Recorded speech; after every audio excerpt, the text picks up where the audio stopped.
बच्चों, आज हम करेंगे अपने पाठ रहीम के दोहे जो कि कक्षा 9 की पुस्तक स्पर्श से लिए गए हैं के प्रश्न उत्तर। सभी प्रश्न उत्तर मैंने आपको पिछली क्लास में करवा दिए हैं। एक्स्ट्रा क्वेश्चंस यानी कि योग्यता विस्तार वाले क्वेश्चन मैं आपको अब करवा रही हूँ।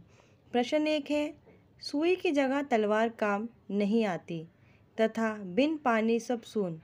इस विषयों में कक्षा में परिचर्चा की आयोजित कीजिए। इसका उत्तर है, चूंकि विषय परिचर्चा का है यह कार्य छात्रों को स्वयं करना होगा। क्योंकि विषय परिचर्चा का है इसलिए कार्य आपको स्वयं करना होगा, परंतु वह अपने विचारों में व्याख्या और प्रश्न में बताए गए भावों को शामिल कर सकते हैं। प्रश्न 2, चित्रकूट किस राज्य में स्थित है? जानकारी प्राप्त कीजिए। उत्तर देखिए, चित्रकूट उत्तर प्रदेश राज्य के दक्षिणी छोर पर स्थित बांदा जनपद में है। अयोध्या से लक्ष्मण और सीता के साथ वनवास जाते समय राम ने यहाँ कुछ दिन बताया था, तब से इसकी गणना तीर्थ स्थान के रूप में की जाती है। अगला है हमारा परियोजना कार्य। प्रश्न 1, नीति संबंधी अन्य कवियों के दोहे या कविता एकत्रित कीजिए और उन दोहों या कविताओं को चार्ट पर लिखकर भित्ति पत्रिका लगाइए। देखिए, यह कार्य आपको स्वयं करना होगा। छात्र अन्य कवियों के नीति संबंधी दोहे कविताओं को चार्ट पर लिखकर भित्ति पत्रिका स्वयं तैयार करेंगे। अब है हमारे अन्य पाठ्येतर हल प्रश्न उत्तर, ठीक है ना, जो एक्स्ट्रा अन्य क्वेश्चन होते हैं। लघु उत्तरीय प्रश्न है। प्रश्न 1, मेरे गांठ परी जाए ऐसा रहीम ने किस संदर्भ में कहा और क्यों? इसका उत्तर है, मिले गांठ परी जाए ऐसा रहीम ने प्रेम संबंधों के बारे में कहा है, क्योंकि जब एक बार प्रेम करने वाले पर से विश्वास टूट जाता है तो दोबारा पहले जैसा विश्वास कभी भी नहीं बन पाता। प्रेम संबंधों की डोर बड़ी नाजुक होती है। एक बार टूट जाने पर इसे जोड़ा जाता है तो मन में मलिनता और पिछली बातों की करवाहट होने के कारण एक बार एक गांठ सी बनी रहती है। यानी कि जैसा प्रेम पहला होता है वैसा प्रेम कभी भी दोबारा नहीं बन पाता।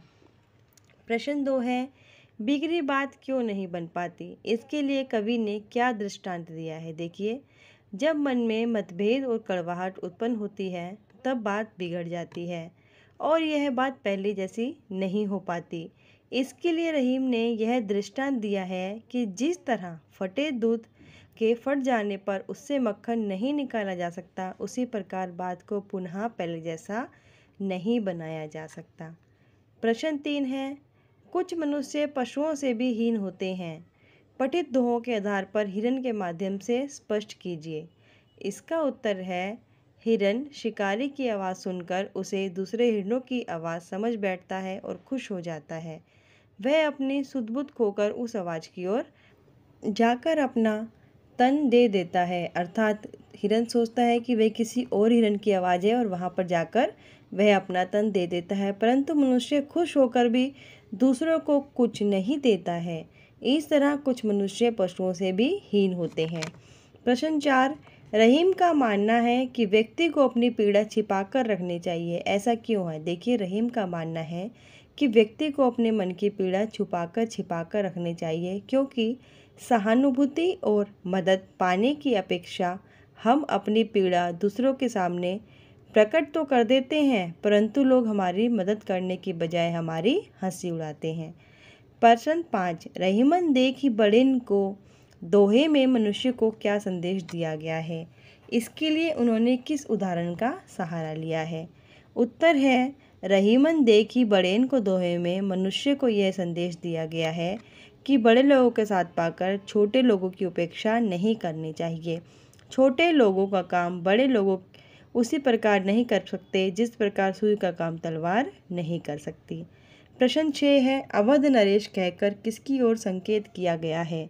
उन्हें चित्रकूट में शरण क्यों लेनी पड़ी? इसका उत्तर है, अवध नरेश कहकर श्री राम की ओर संकेत किया गया है। उन्हें चित्रकूट में इसलिए शरण लेनी पड़ी क्योंकि वे अपने पिता के वचनों के पालन के लिए लक्ष्मण और सीता के साथ वनवास जा रहे थे। वनवास को कुछ समय उन्होंने चित्रकूट में बिताया था। रहीम ने मूल को सींचने की सीख किस संदर्भ में दी है और क्यों? कवि रहीम ने मनुष्य को यह सीख दी है कि वह तना पत्तियाँ, शाखा, फूल आदि को पानी देने की बजाय उसकी जड़ों को ही पानी दें। इससे पौधा खूब फलता फूलता है। यह सीख कवि ने एक बार एक ही काम पर मन लगाकर परिश्रम करने के संदर्भ में दी है। नट किस कला में पारंगत होता है? रहीम ने उसका उदाहरण किस लिए दिया है? नट कुंडली मारकर अपने शरीर को छोटा बनाने की कला में पारंगत होता है। रहीम ने उसका उदाहरण दोहे की विशेषता बताने के संदर्भ में दिया है। दोहा अपने कम शब्दों के कारण आकार में छोटा दिखाई देता है, परंतु वह अपने में गूढ़ अर्थ छिपाए रहता है। प्रश्न 8, व्यक्ति को अपने पास संपत्ति क्यों बचाए रखनी चाहिए? कवि ने ऐसा किसके उदाहरण द्वारा कहा है? उत्तर है, व्यक्ति को अपने पास संपत्ति इसलिए बचाए रखनी चाहिए क्योंकि उसकी संपत्ति अपनी संपत्ति ही विपत्ति में उसके काम आती है।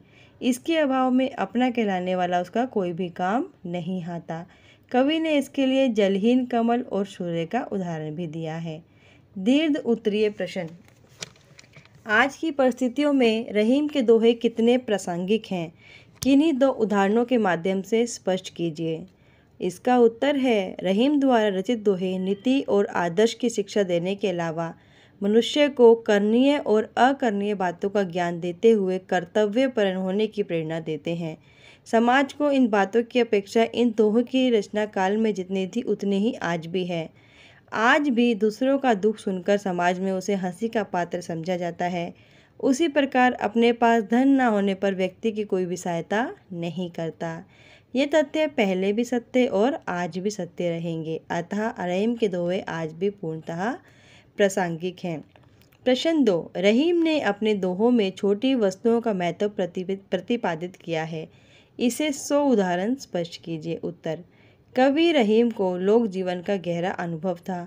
वह इसी अनुभव के कारण जीवन के लिए उपयोगी वस्तुओं की सूक्ष्म परख रखते थे। उन्होंने अपने दोहे में मनुष्य को सीख दी है कि बड़े लोगों का साथ पाकर छोटे लोगों की उपेक्षा और तिरस्कार ना करें, क्योंकि छोटे लोगों द्वारा जो कार्य किया जा सकता है बड़े लोग उसी प्रकार कार्य नहीं कर सकते। जैसे सुई की सहायता से मनुष्य जो काम करता है उसे तलवार की सहायता से नहीं कर सकता। सुई और तलवार दोनों का ही अपनी अपनी जगह महत्व है। प्रश्न 3, पठित दोहे के आधार पर बताइए कि आप तालाब के जल को श्रेष्ठ मानते हैं या सागर के जल को, और क्यों?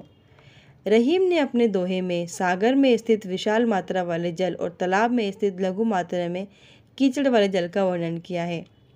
इन दोनों में मैं भी तालाब वाले पानी यानी तालाब वाले जल को ही श्रेष्ठ मानता हूँ। यद्यपि समुद्र में अथाह जल होता है, परंतु उसके किनारे जाकर भी जीव जंतु प्यासे के प्यासे लौट आते हैं। दूसरी ओर तालाब में स्थित कीचड़ युक्त पानी विभिन्न प्राणियों की प्यास बुझाने के काम आता है। अपनी उपयोगिता को कारण यह पंकिल जल सागर के खारे जल से श्रेष्ठ है। तो आज की क्लास में बच्चों हमारे सभी प्रश्न उत्तर समाप्त हो गए हैं। इस पाठ को लेकर हमने 3 से 4 वीडियो बनाई हैं। आपके सभी प्रश्न हमारे उन वीडियो में आपको मिल जाएंगे। व्याख्या से लेकर सभी प्रश्न उत्तर हमने उन वीडियो में किए हैं। आप जाने से पहले चैनल को लाइक करें, शेयर करें, सब्सक्राइब करें और आपके जितने भी फ्रेंड्स हैं, जितने भी आपके दोस्त हैं जिन्हें किस तरह की वीडियो की आवश्यकता है, उनके साथ चैनल को और वीडियो को शेयर करें।